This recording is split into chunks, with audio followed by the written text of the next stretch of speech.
it had dawned on me, it was time to pivot and to be my own person and to rely just on myself in that sense and not really be a burden on anyone, to pull my weight wherever I was going to go. That dawned on me on the flight from the DR actually to Florida actually, and where there was this light bulb moment where it was, you're on your own. You can only depend on yourself. Yeah.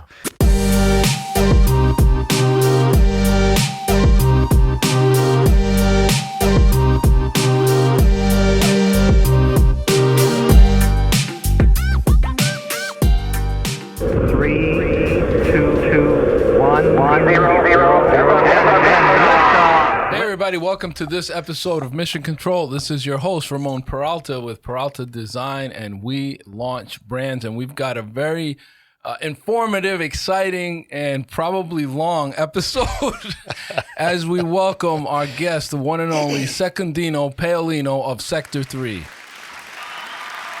Hello. Welcome. Hello. Thank you very much. Sector 3, not to be confused with Area 51. That's a different place. Probably where all these drones are coming from. And of course, we've got the right-hand man, Mr. Jorge Pezo Candelario. If we're working on your site, you know it's done right. All right. I like that one. Love it. There you go. Relevant, short, sweet. Yeah. Mm-hmm. And then we've got my man Kev on the soundboard. All right, Good afternoon. Kevin Atterbury is one of our senior web developers. Jorge's the head of web development here at PD. And for those first-time listeners, please like and subscribe. And we promise we're going to get right to the gold here because the reason Sec is in the building, and we're going to call him Sec, his full name is, his Dominican government name is Secundino. Which, yes. Is that because you were the second one? No, I get that all the time, actually. I come from a very long family, which hopefully we'll get into later on. Yeah. But no, I was the litter of the runt? The run of the litter, actually. And everyone asked, is there a primo Dino somewhere? Is there a third Dino somewhere? No. It was actually based, believe it or not, on account of coming from a large family, actually. My oldest brother, whose name actually happens to be Ramon as well, Tocayo, and we call him Tocayo also. We were running out of names, actually. Yeah. So he took creative license, and I was born on the 2nd of March. Hence, Secundino. There it is. And that's where it comes from. We were running out of names. That's because Dominicans have so many kids that they just start running out of names after a while. You get so many kids, and you got to give them so many names as well, because it's not just a first name or a middle name. It's my dad's like the youngest of 13, and I found out that his name's Ramon, which is my name, but then my uncle's name's Ramon as well. So I have a cousin who's Ramon E. Peralta Jr. Okay, but the difference that many times was not in the first name, it was in the second name. Exactly. So my dad is Ramon Epidio, and then my uncle is Ramon Evangelista. So I could have been Evangelista, but I much prefer Epidio, but they're both Ramon E. Yeah. So it's just Dominican thing, Dominican culture. Wow. But we want to get to the goal. We want to talk about collaboration, the importance of having strategic partners when you're a small business. This idea of punching above your weight. We were jokingly calling it like the Voltron effect, but you guys all remember that, right, Jorge? Soon to be a Netflix show. Are you serious? Starring a Netflix movie starring Henry Cavill. So prepare yourselves. I can't wait. Wow! Live action. Awesome. Wow! So live action. I got to see how they pull this off. Henry Cavill's. We're the same person, it turns out. So he's the head of Voltron? I think he's going to be like the guy who pilots the Black Lion. Yeah. Right, exactly. Yeah. So I'm beyond excited because he's a super nerd. You never guess at this, like super successful Jack dude is like built his own computers. He's going to do the Warhammer show later.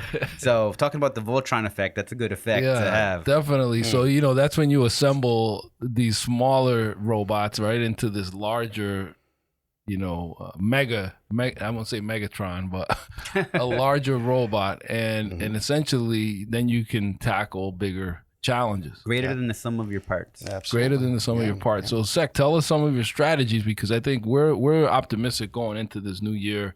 We want to work together with you. You're working with a lot of other agencies. What's the best approach for someone listening on how can they begin to kind of get set up that way? How would I go about doing that? My core recommendation oftentimes goes down to who we are actually, and the foundation of who most of us are actually, and what I'm about as well, which is based on relationship building. Starting off with that, actually, building relationships, finding out and connecting with those that either know more than you do, or know and have specialties in other areas that you have no idea about, actually, and not being scared or intimidated to partake and to just partner up with them, to join forces, if you will.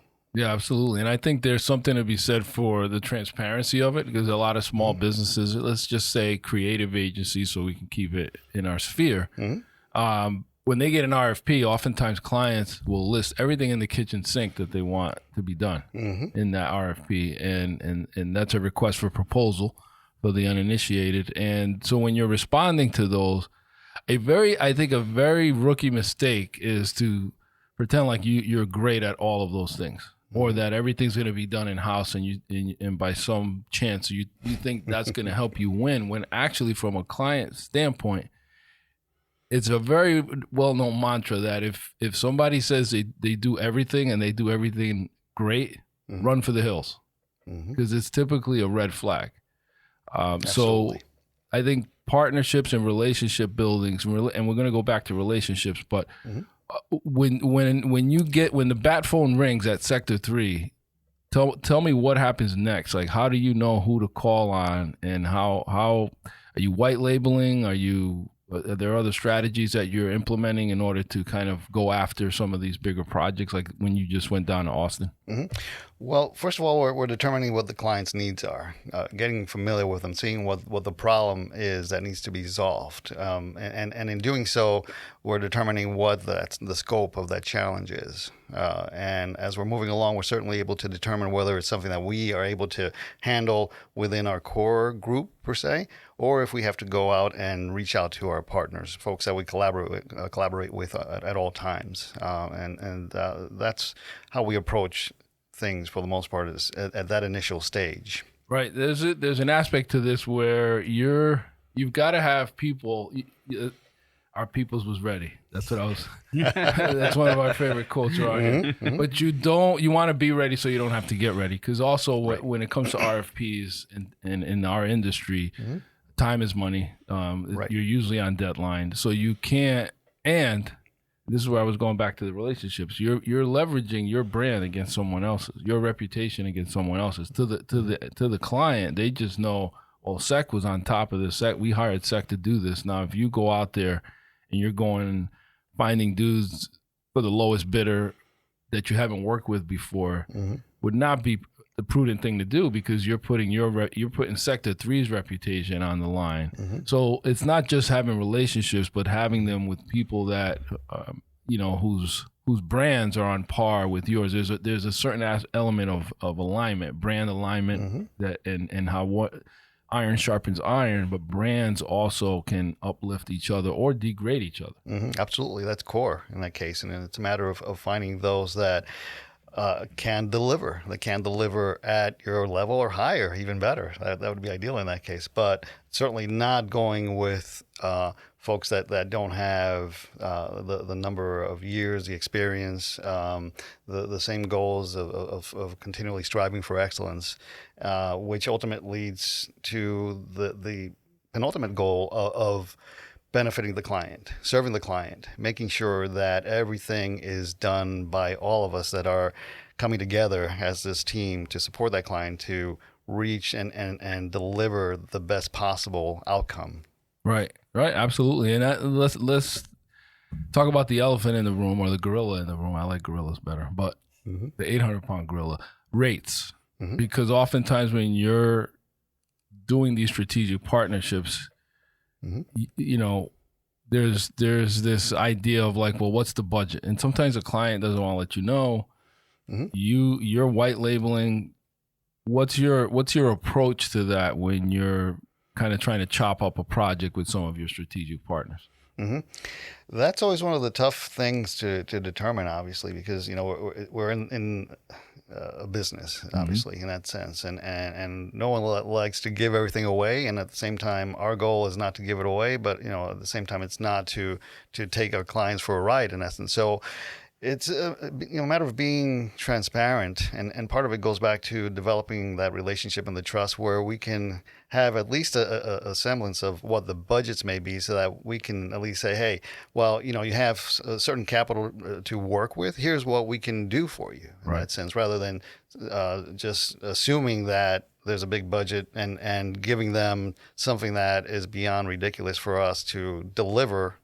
We can't deliver it, but financially speaking, per se, or overdoing it and overcharging in that sense. So that's always a tricky challenge that never ceases to end in that case. But for the most part, yeah, it's a matter of really truly understanding what the limitations are, what a client really has to spend, and it's just a matter of really gaining that confidence from them and that trust, so that they're willing to give us that information, knowing that we're here to help them.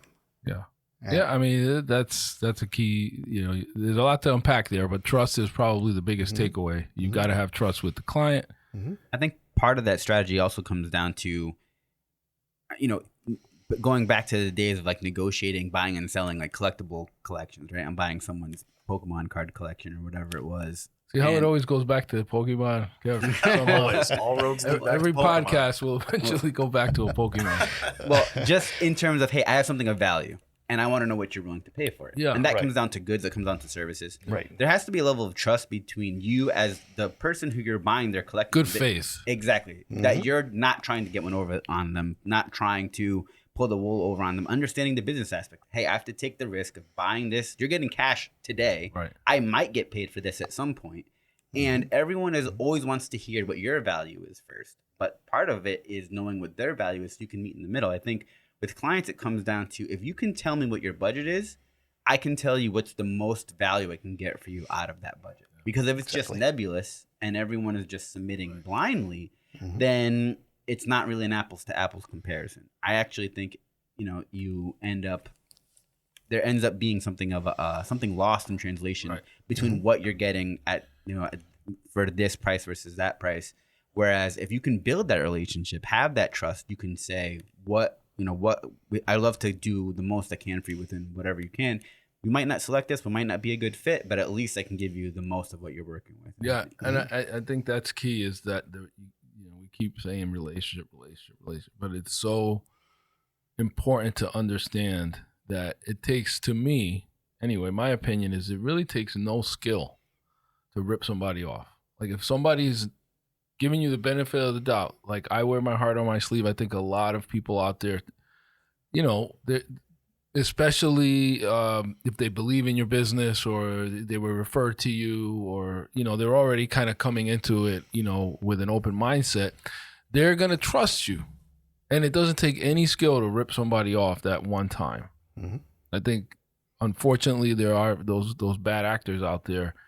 And congratulations, you just made $5,000 or whatever above what you should have charged them. And guess what? They're never going to call you again.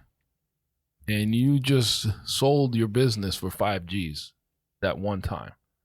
Whereas if you were fair, right, you could get repeat business for 10 years, for 15 years, for 20 years. And it's exponential, because that client is gonna trust me, they're gonna run it by somebody else, and they're gonna say, well, what'd you guys pay for that website, or what'd you guys pay for the video shoot, or for that animation?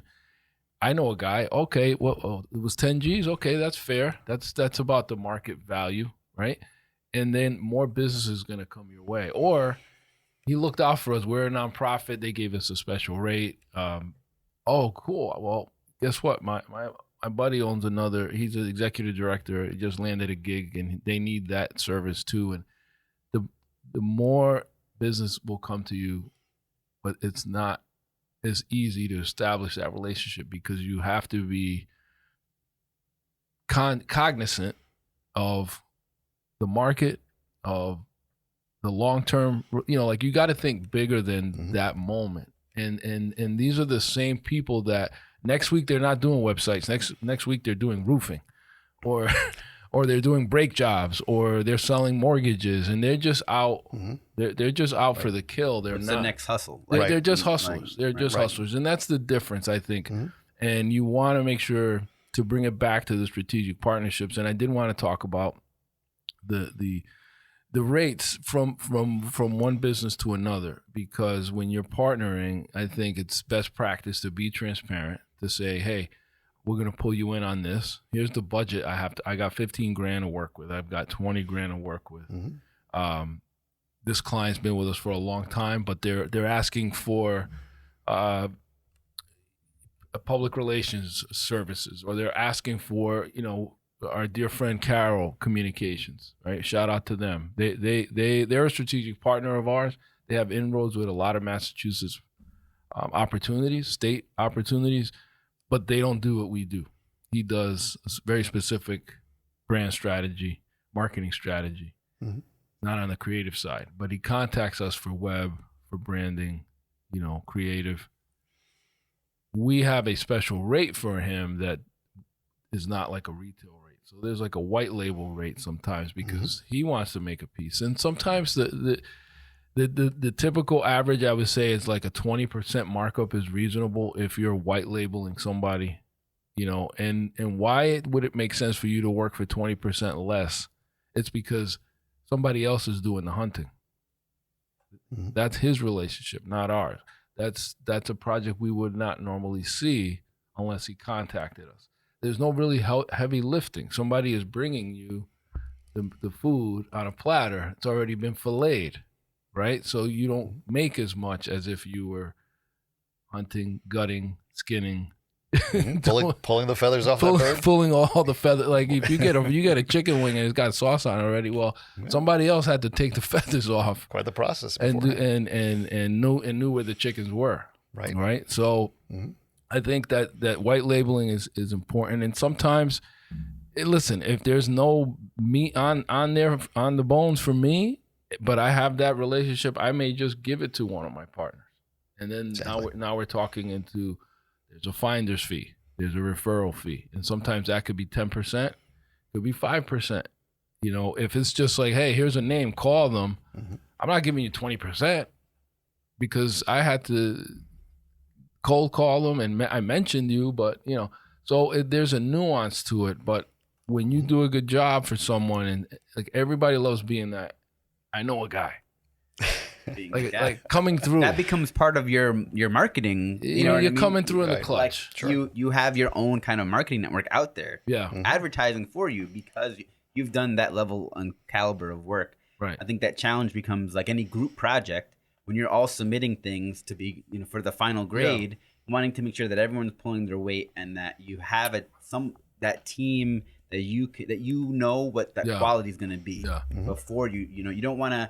We would recommend against collaborating if you've never seen any of their work to begin with ever. You have to be able to establish that quality level before you submit that, because if you're at, man, we've done 20 revisions on this video and it's just not there quality wise yet. Now you're in the red at this point, and you thought that was going to be, they were going to be your solution.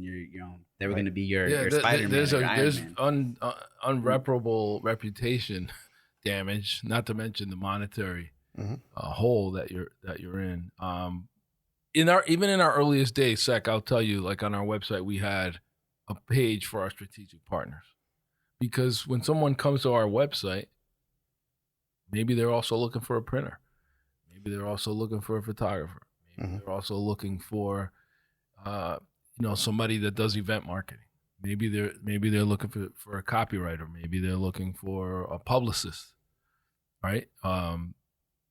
If those aren't within our immediate wheelhouse, having that network established strengthens you can become that Voltron, and better serve your customers. Absolutely, you nailed it. And it's also long term as well. It's not only about who you're associating with, and obviously you want to associate with the most capable, the most highly qualified, the most highly experienced that again can deliver.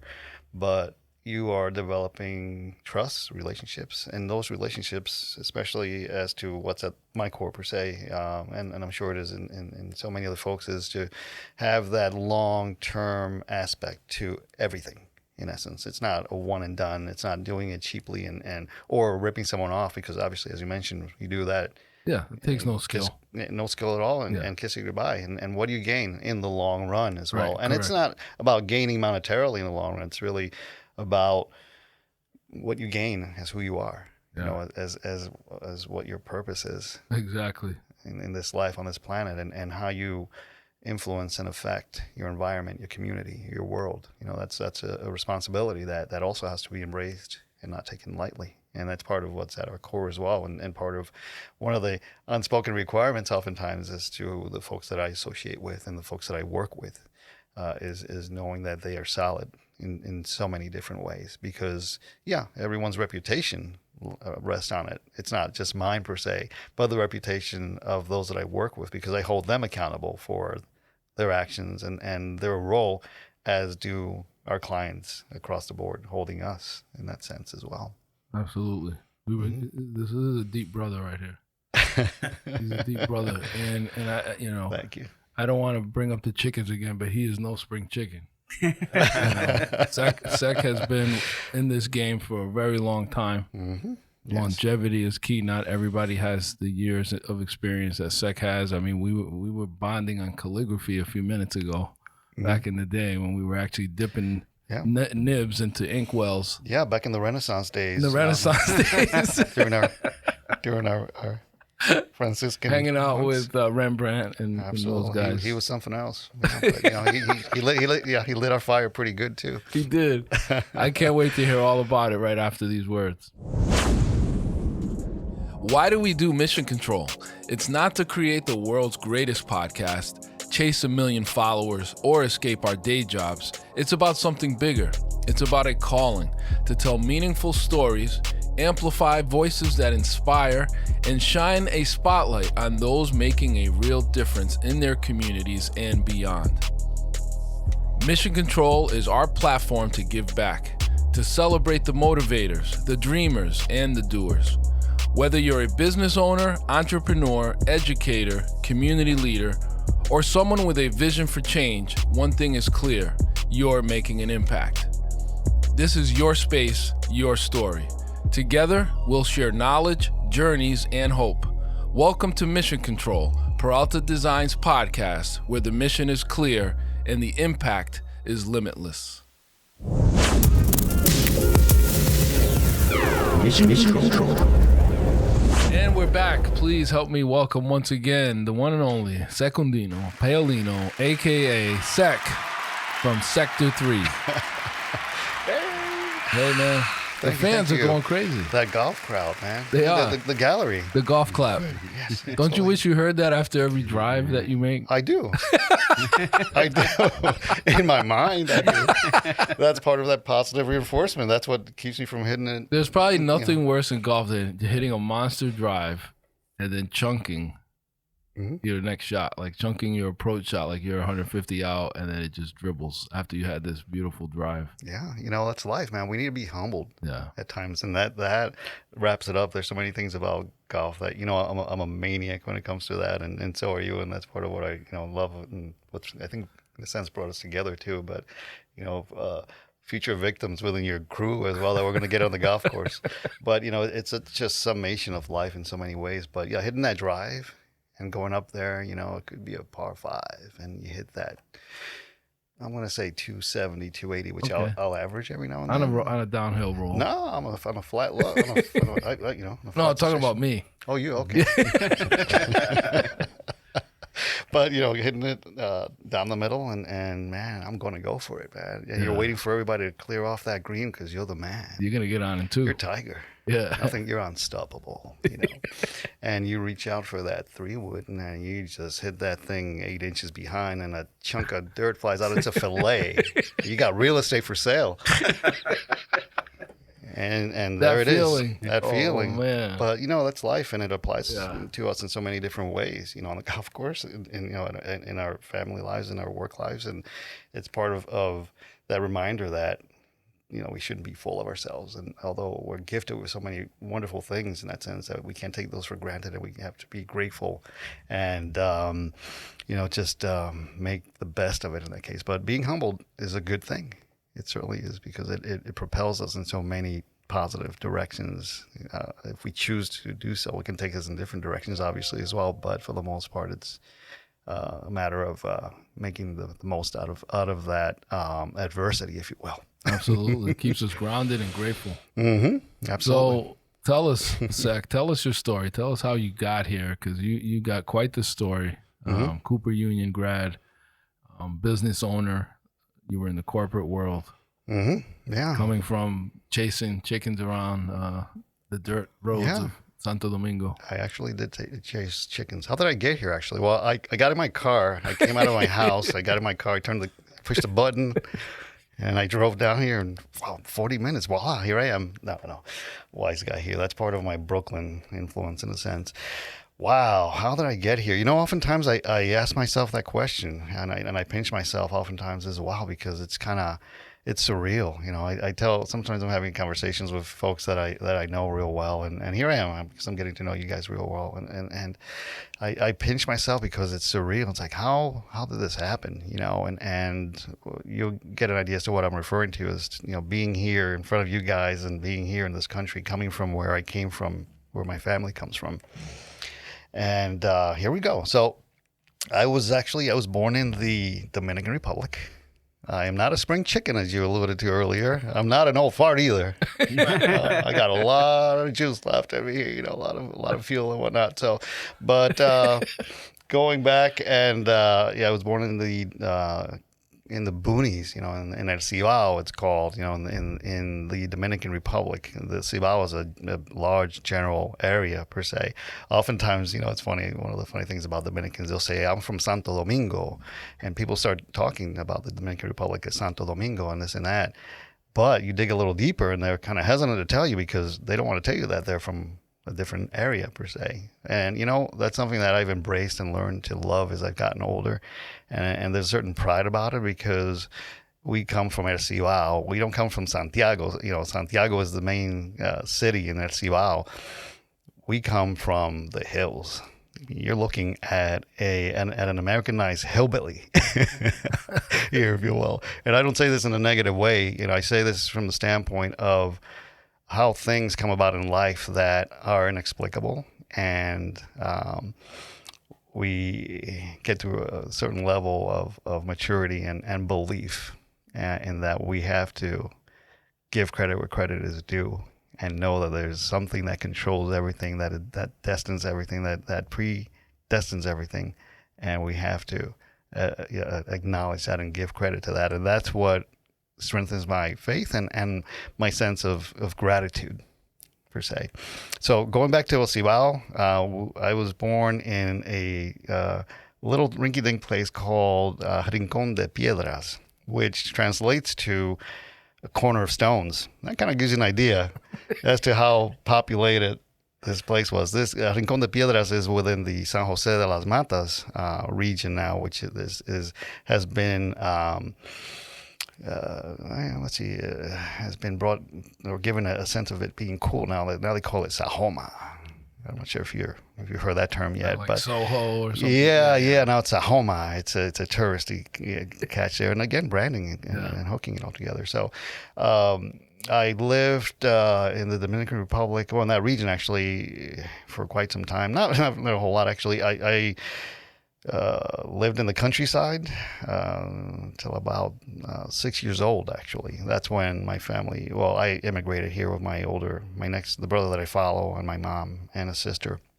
But going back to this other town that we lived in, which was called Las Placetas, a very small town as well. And I've got, those are where my first memories kind of take me back to that place. We lived, four of us were living in not even a shotgun shack, man.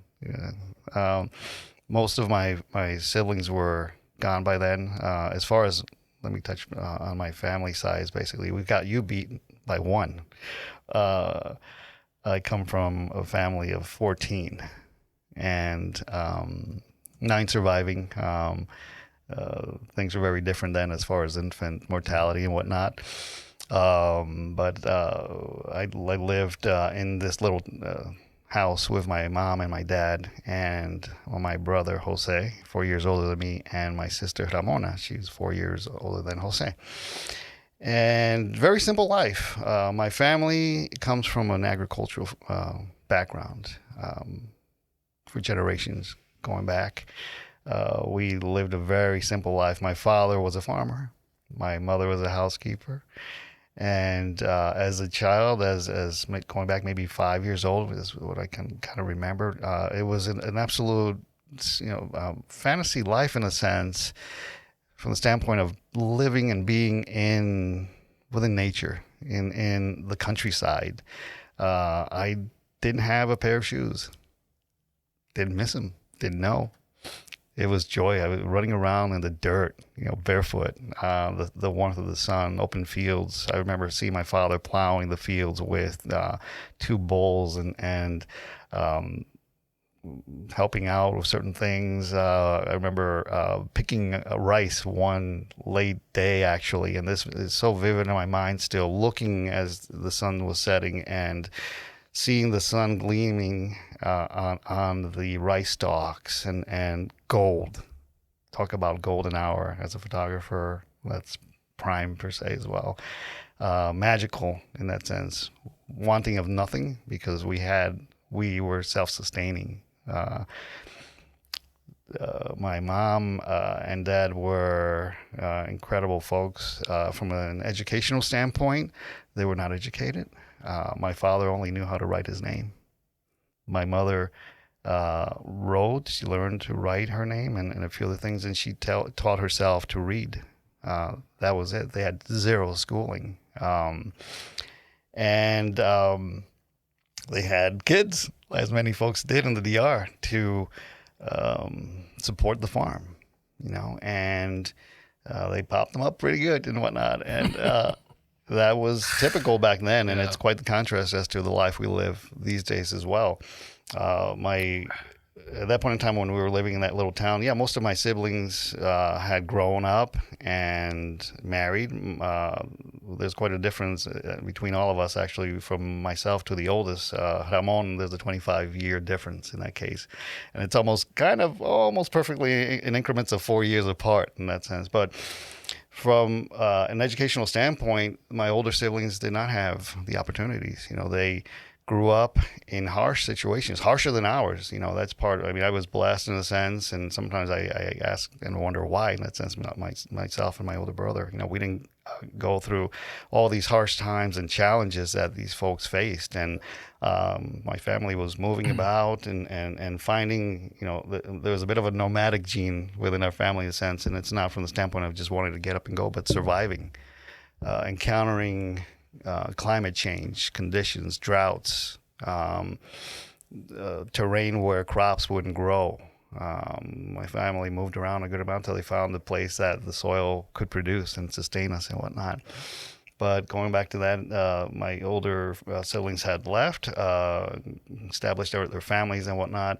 And in 1970, actually, we immigrated here to New York, actually, on account of one brother, actually, who I call the bridge builder. He was the one that got everything going years ago, and prior to that, actually, and was the first one to solicit my father from the standpoint of sponsoring. In other words, we used to call it a solicitation, not what some folks may think about that word. But solicitation back then meant sponsoring a family member to bring them here and whatnot. So one of my older brothers was about 2 years younger than Ramon, was the first one who came here. Actually, he didn't speak a word of English. Worked his butt off and got my father sponsored, and then my father gradually started the process of bringing us here as well. And my father would visit us every year or two when we were back there on the farm. Actually, in 1970, we were able to immigrate to the U.S. and immigrated to Williamsburg, Brooklyn. Nice. Yeah, shout out to Williamsburg, Brooklyn, baby. That's what I identify with. Brooklyn in the house. In the house.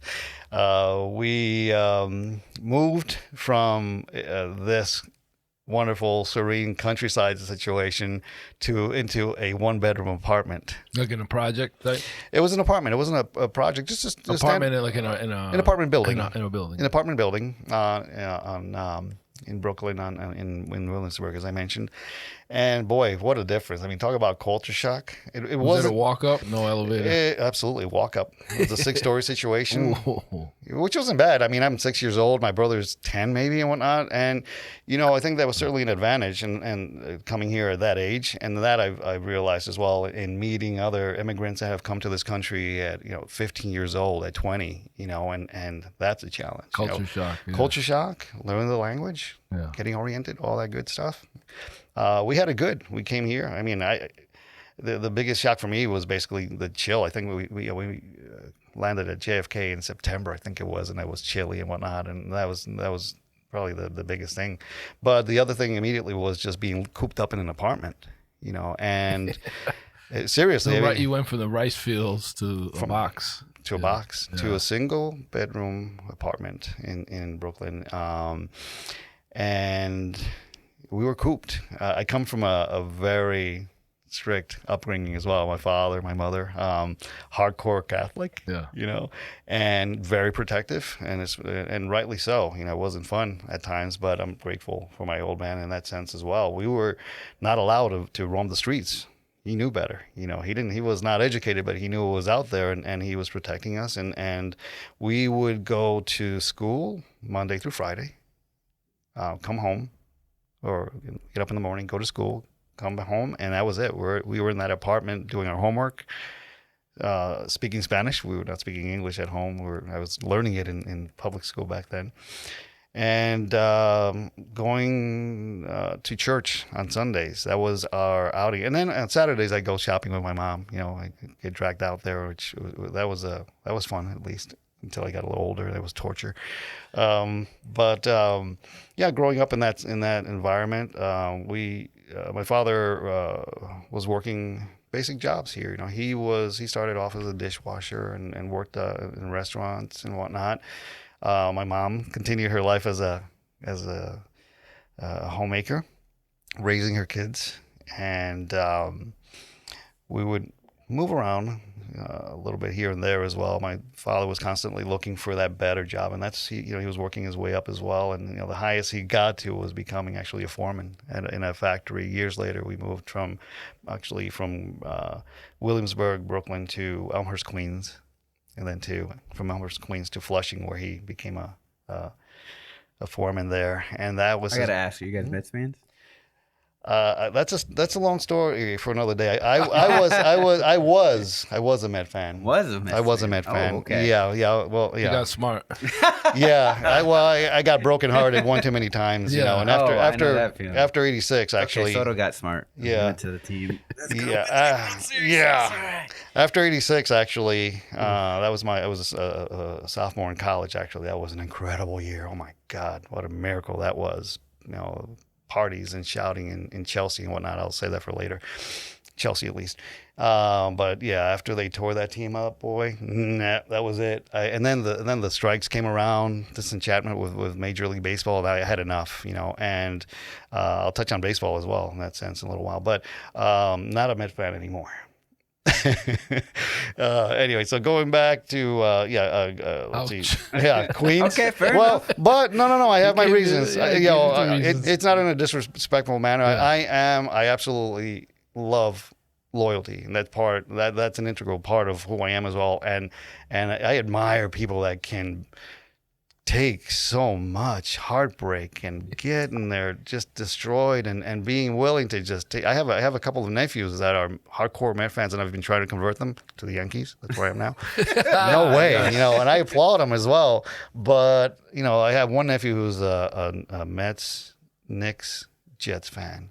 Rangers fan. Heartbreakcentral.com. And I mean, yeah, if it's masochistic loyalty and you can do it, more power to you. But I realize life's too short to just waste your time on certain things. Anyway, in that apartment, were you doing any? Like, when did you first start doing creative? Like, when you realized you had a gift?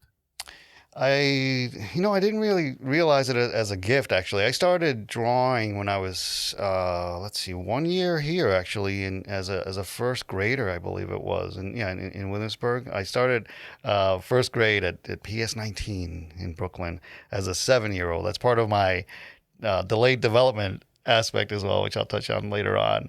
But I started, I was being born in March, actually. I was not allowed to. I was a tweener, and that kind of set me back and whatnot 1 year, whatnot. And anyway, I just developed an interest in drawing, being cooped up in an apartment. There was not a whole lot to do. We had a television, which we didn't get immediately. I think it took about 2 years for us to have a first television, which was, I think, maybe like an 18-inch black and white, which was, man, we're stepping on up.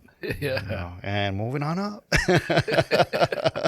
And we had back then 6 channels, rabbit ears and whatnot. We learned the rabbit ears tricks and getting that signal locked in and whatnot. But that I didn't rely on that. That was part of what kept us entertained to a degree. We were not TV junkies by any means. And that was an absolute blessing in disguise, actually, in that it fired up my creativity. But you know what? Going back further, actually, going back to the little town in Las Placetas, barefoot and all, the creativity aspect of things started back then, probably around 5 or so, where I would remember, we couldn't afford toys or things of that nature, and we had to get creative. And I remember just getting little triangles, pieces of wood, remnants that were left probably from some kind of construction around the house that my father may have been tinkering around, and those became my race cars, and just that imagination, the imagination, just the visualization of things in that sense. Yeah. Moving to Brooklyn, I started. It started manifesting itself as far as drawing, and I started drawing there. Really just I fell in love with actually. I'm curious about architecture at that point in time. My initial goal was to become an architect. Actually, I remember wondering how a house was built, and in my mind formulating the plan, the floor plan, and where the windows went, where the studs went, where the levels were going, and so on and so forth. And then that translated into other areas as well.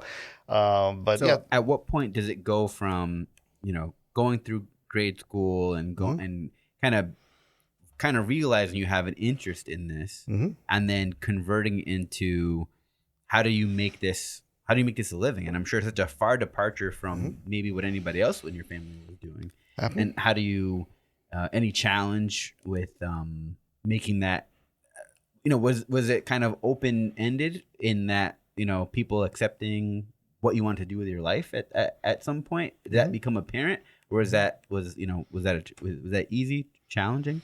It wasn't challenging as far as it being accepted, actually, because it was different, and I was not discouraged from it, actually. Before it truly manifested itself as to what the gift was, and it becoming a source of income, of making a living, it was more along. It wasn't even given a thought per se. It was more along focusing on other things. I wanted to become a baseball player. That was my dream, actually.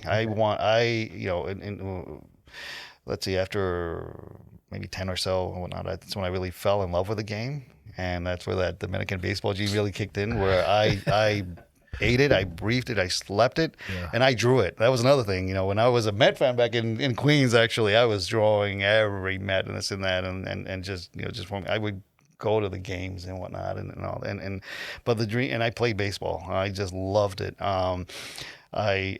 From going to to Queens, actually, my father retired. I'll fast forward a little bit. My father retired in '78. Actually, being the last of the bunch, I was the last. My brother actually went off to the military, and that was his goal. His calling in life actually became a special service.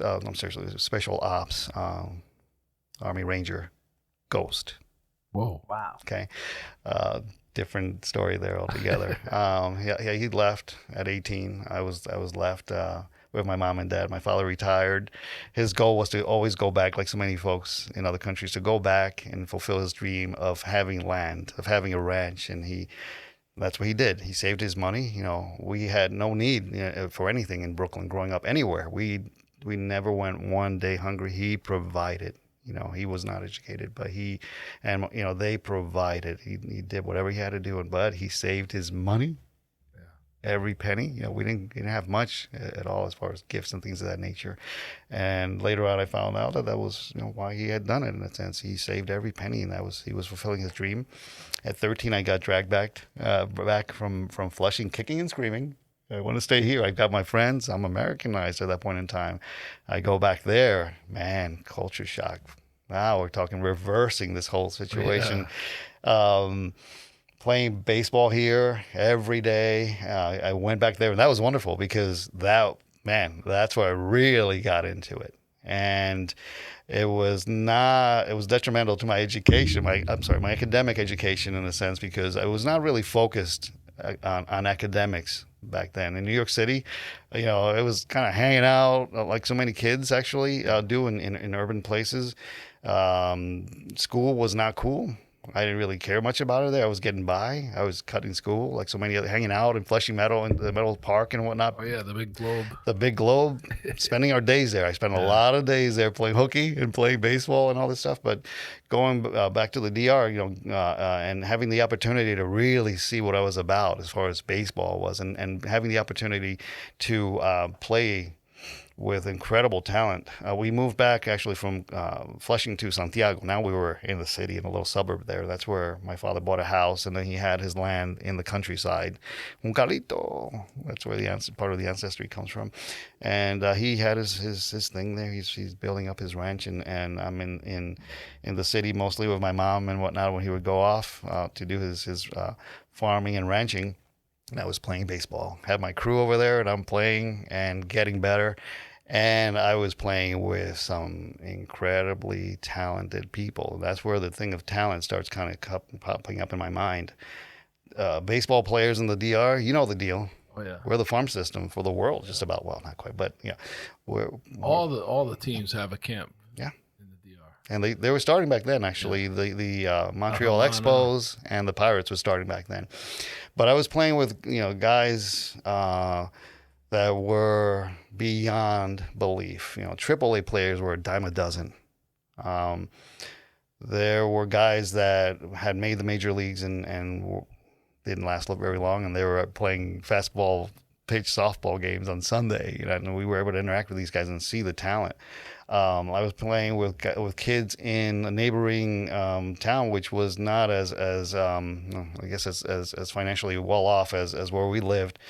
Poor section of town, and you know, these kids were playing baseball barehanded, catchers, you know, with just a cardboard mitt, homemade and whatnot, playing fastball pitch with no protection, like nothing. And that was an eye opener because I was good. Yeah. I got really good during my training and upbringing here in New York and then over there as well. But again, the guys that I saw over there, good Lord. Different level. So at some point you realize you have to pivot, right? At some point. Absolutely. I was there, you know, thinking about, as far as my education there, I was not really focused on school over there either, actually. And it got to a point where I think I was approximating my 16th birthday, actually, and it was kind of like, what's the future? You know, what does the future hold for me? And it was kind of like, there's no future here, and you know, what am I doing here in a sense? So there's that certain level of maturity that kind of started creeping in, and I said, you know, in my mind, I got to get out of here. I got to get back to the U.S. Yeah. There's no opportunity for me here, and I was able to. Speak with the bridge builder, the initial brother that started this whole process of bringing all of us here, the bridge builder, to consult with my father. You know, he was my father's consigliere. He's the one to this day. Well, my father passed away, but he was the one he was his right hand man, and Isidro, actually. Shout out to you, brother. He convinced my father to allow me to come back to the States. By then, Isidro is his name. He had moved his family from New York City to Central Florida. he's a pioneer. He's the one that started dragging the Northeast Dominicans to Central Florida and whatnot. He had a house that he had rented. He was establishing a residency there, and he talked my father into allowing me to come back to the U.S. And at 16 years old, my father said, yeah, fine. And I came back here, and prior to that, it had dawned on me, it was time to pivot and to be my own person and to rely just on myself in that sense and not really be a burden on anyone, to pull my weight wherever I was going to go. That dawned on me on the flight from the DR actually to Florida actually, and where there was this light bulb moment where it was, you're on your own. You can only depend on yourself because no one's obligated to give you anything, and you have to do your part, and to this day, that's how I operate as well in that sense, and I pass that along to my foundations of entrepreneurship, and realizing that sometimes you've got to put on your big boy pants and lift yourself up by your bootstraps and get things done. Absolutely. No, your journey took you back to New York for Cooper Union. Well, not yet. I'm gonna sorry to delay it a little bit, but that's coming up in a little bit. I get to Florida actually as a 16-year-old, and I've missed in essence 2 years of schooling back in the DR with the back and forth and whatnot, and I ended up going into ninth grade in Kissimmee, Florida, as a 16-year-old, right? Freshman, 16-year-old freshman, older freshman, yeah. And my first month there, was a matter of getting acclimated and whatnot. But one of the things that I soon noticed as I was walking around the hallway, well, not only there was an incredible basketball team, and I'm seeing these guys that were 6+ feet tall, and that was kind of impressive and whatnot. I was still playing baseball then. The baseball fever was still with me there, and I played. I signed up for the baseball team. But right around that time, also, I started noticing that there was something about certain people in the school that were regular looking people, but they were being admired. For what reason, I don't know what it was. I didn't know at that point in time, but I quickly found out that it was because of their academic leadership and accomplishments in the school. And it was kind of like, oh, wait a minute. It is pretty cool to be studious and academic and to really take things seriously like I had. And that was the thing on that flight as well, taking the academics part serious as well. And I started hanging out with that crowd, and it was kind of, okay, here we go, And I was only in Kissimmee for a year, actually, because the situation with my brother there was just too, what's the term? Three makes the crowd, or it was just too many for comfort in essence. My brother had a tiny house, actually, and 4 kids, and I was basically... kind of overstayed your welcome. Well, not to a degree. I just, there was just not enough space per se. And the pull-out couch was my bed. It just wasn't comfortable and this and that. And I had another brother that had moved to Connecticut from New York City, younger than Isidro actually. So my parents were like, well, why don't you consider moving to Connecticut? I was like, Connecticut? Where the hell is that? And it was kind of, your brother has a bigger house and you can go and live with him and continue your schooling there. And that's what I did. So I ended up in Danbury. I came to Danbury in 1980.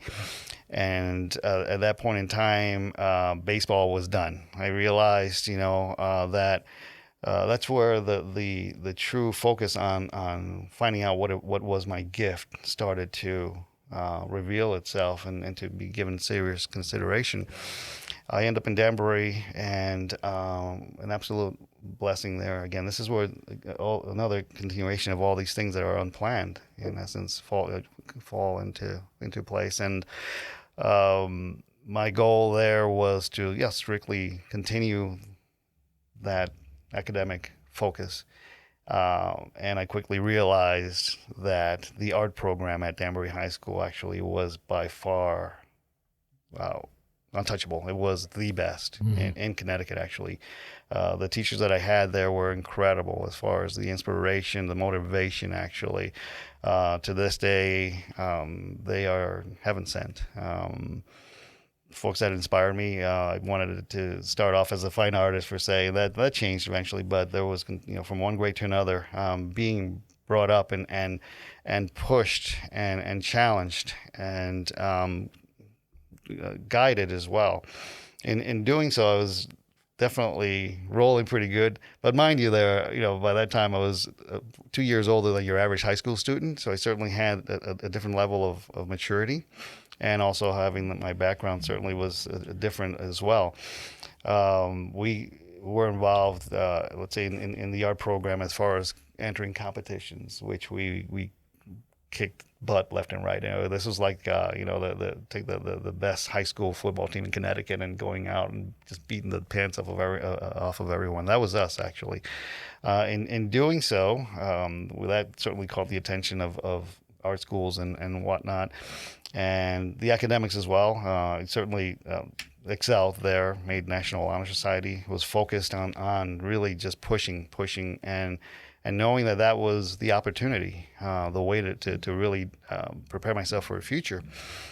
As far as things wrapping up in high school, things progressed along. We were winning competitions. We would get on mailing lists of different colleges and whatnot. One day I get this little 5x7 little postcard. Aside from that, we're getting these beautiful full color brochures from universities all over the place and whatnot. But I get this simple little thing on it from this place called Cooper Union. I have no idea what the heck this is and whatnot. And I take it to my fine art teacher, Mr. Mel Schwartz. Shout out, Mr. Schwartz. On Monday, he looks at this postcard and he's looking at it, and he looks at me and he says, "This is the West Point of art schools."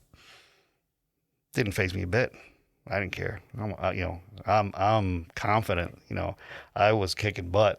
That's what I was turned into, and that was what the program at Danbury High, the art program, turned us into. I mean, just elite art students, actually, that were fearless altogether. I said, okay, fine, big deal. I'll apply. Applied, and I was applying to other schools as well. I wanted to go to the Maryland Institute College of Art, actually. Did their portfolio days, went down there, interviewed and whatnot, and being the star student and artist back then, I'm thinking, no problem, I'm going to get something. Didn't get anything, and it was disappointing in that sense. And in the process, in the background, this Cooper Union application was going through. I went through the process. Long story short, boom, I got accepted. Nice.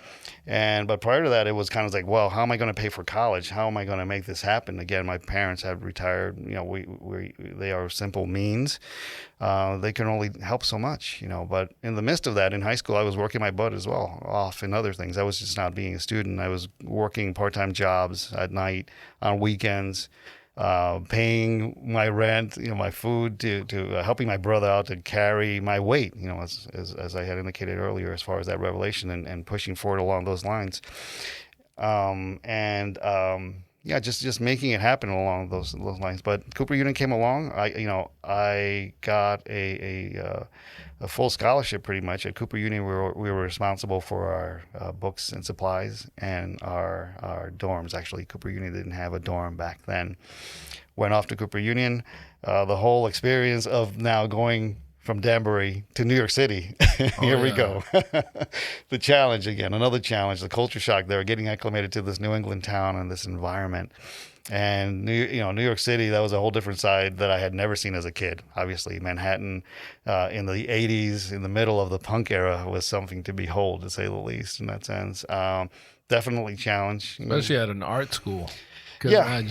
And the Doc Martens and the Mohawks must have been prevalent. Well, it was right there, St. Mark's Place. We were right smack in the dab of the Bowery there. And the Bowery was a whole different animal back then. You didn't venture off, CBGBs. It's crazy just everything. Thinking about the way New York in the 80s evolved into New York of what we have today. It's totally a different, just remembering what Times Square used to look like to what it looks like now, and how they've kind of made things that much crazy. But, tremendous. So you get to college, obviously its own experience, and then you realize, did you start off post college? Did you start off at a job? Did you decide to jump into entrepreneurship right away, or was that you kind of cut your teeth and then got to that point? I cut my teeth in the corporate world, basically. I came out of, got my degree at Cooper Union and immediately went into the corporate world. Again, having the good fortune of ending up in a great place. And then, again, things that are beyond our control and that come to us that propel us and whatnot. I was able to land my first job at Union Carbide, the world's largest chemical company back then, the number one. I mean, so it was going from... That was the chemical company. Probably bigger than DuPont at that time. It was, yeah, absolutely. Huge altogether. That led to getting my foot in the door and knowing that the corporate world was where I wanted to be. I worked in their internal photography department. I majored in photography and graphic design, actually, at Cooper Union, and I minored in calligraphy, as I mentioned. But at Union Carbide, yeah, it was photography and then trying to break into the design department. That's where I had my eyes set there, and it didn't happen, actually. Positions were locked in there, and at that time, I ended up meeting folks that were working for Boehringer Ingelheim, which is the world's largest privately owned company, pharmaceutical company on the planet these days. I made connections then as well. I was fortunate enough to meet folks that I established relationships with there as well. That didn't materialize till years later. I wanted to work at Boehringer Ingelheim since I was in high school. Actually, I cleaned offices after school up there as well. It's part of the story, which I won't get into. But during my beyond Union Carbide, I kept working I left there to focus on finding a graphic design job opportunity elsewhere, and I ended up working for a few other companies, small mom and pops, to get my teeth cut and learn to use the Mac for designing and whatnot. I was trained traditionally, so this was a whole change. You were probably a mechanical and paste up guy in the beginning. I started, Rule tape. Absolutely. Sketching it, thinking about it, sketching it, just doing the paste ups and mechanicals, all the manual stuff, actually, the art form. And that's how we were taught. It was an art form in that case. And I still look at it that way, obviously. But that led to other opportunities. I have been in the corporate world for the most part, all these years, actually. I've been in the business, in the field, 36 years now. From Union Carbide, as I said, I jumped around to other places, freelanced, worked for a variety of companies, Ethan Allen, Playtex Products, consumer goods. That led to eventually actually landing my dream job with Boehringer Ingelheim. And I was there for 12 years, actually, started off as a senior graphic designer, worked my way up and became the manager of the graphics department, in addition to being the corporate photographer, the camera guy. And up to about, in the midst of that, I was actually, while I was at Boehringer Ingelheim, I set up my side gig, freelance job there as well, or business, if you will, to allow me to do other things beyond pharmaceutical and whatnot. And pharmaceutical is not dull by any means. We're doing some incredible work there as well, incredible management. The epitome of bosses, Joanne Hugvale. Shout out to you. Incredible. Another godsend leader and whatnot. We were doing amazing work there, but I had this little freelance situation that I set up to allow me to greater variety and whatnot. And a few years later, there came along a reorganization back in 2018. And at that point in time, it was, it's time for a change, if you will. And that's when I went out on my own and found it. It was not yet quite Sector 3 yet. I had a different name, which relates to branding and rebranding. I won't go into that later now, but it ended up being Sector 3 eventually, and I founded that company. Now I am the creative director as well as other things as well. I wear many hats, but we've been in existence now for, going on 7 years. Losing track of time over here. 7 years. And in the midst of this, the driving force has been teaming up with folks, collaborating with folks. My experience at Boehringer Ingelheim was invaluable as far as the folks that I got to meet there, that we worked with, that to this day actually I work with, and they are part of my core team as well. Super, super talented, highly seasoned folks. I left Boehringer Ingelheim. Sector 3 has been in existence since then, and we're rocking it pretty good. And so the name comes from 3 different verticals that you focus on. Absolutely, yes. The 3 is in reference to the realms of graphic design, photography and video production. And those are the services that we provide our clients within the corporate world primarily, but elsewhere too. Yeah, and you'll travel, have camera, will travel. So you absolutely recently went down to Austin, great city. Great city. Yeah. That was project like. That was one of the most recent ones. I've been blessed in that sense as far as having the opportunity to go to so many different countries that and places that I never would have imagined. Again, it's these surreal things as to how did I get there and here and why and so on and so forth.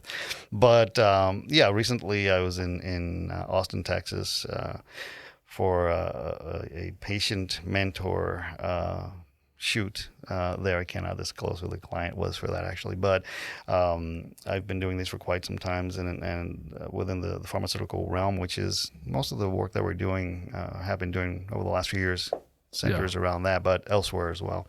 It was quite a touching experience with folks that I've developed relationships with out there as well, as far as these patient mentors actually that have a certain challenging health condition and whatnot. Won't go into that. But. Yeah. No, and I enjoyed your presentation, the testimonials and the case studies, and the very almost photojournalist type style of capturing.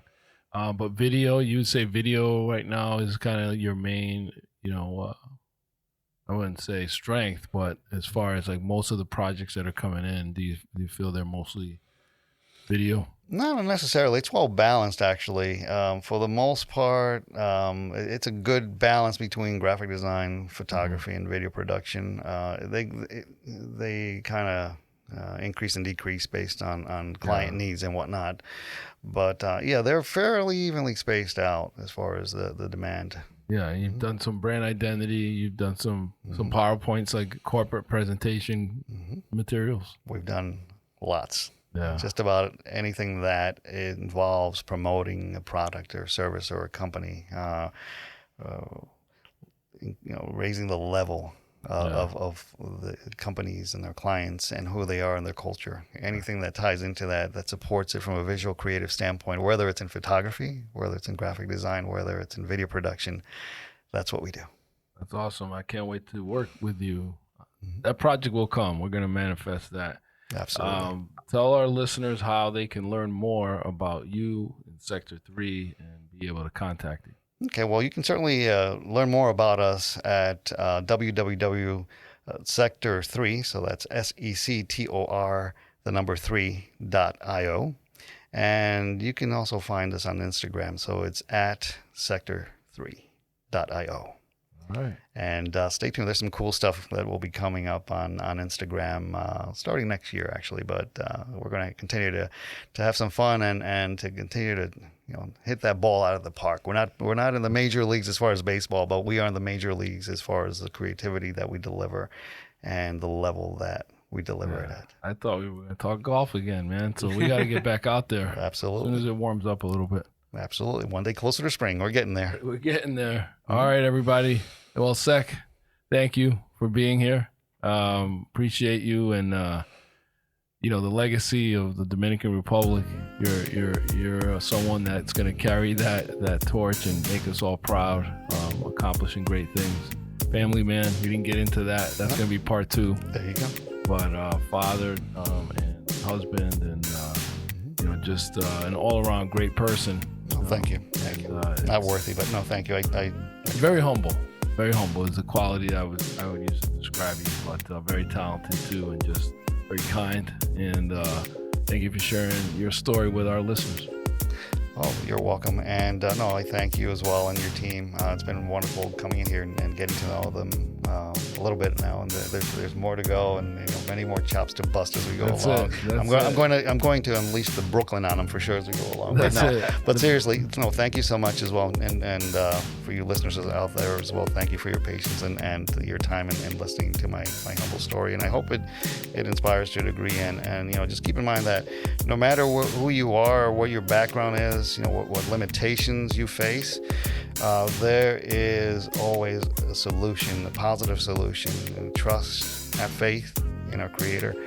Work, network, establish relationships, build trust, and deliver. Keep your word. Awesome. Thank you, Sec. You're welcome. All right, everybody. Thank you for listening to this episode of Mission Control. Until next time, this is your host, Ramon Peralta with Peralta Design, and we launch brands.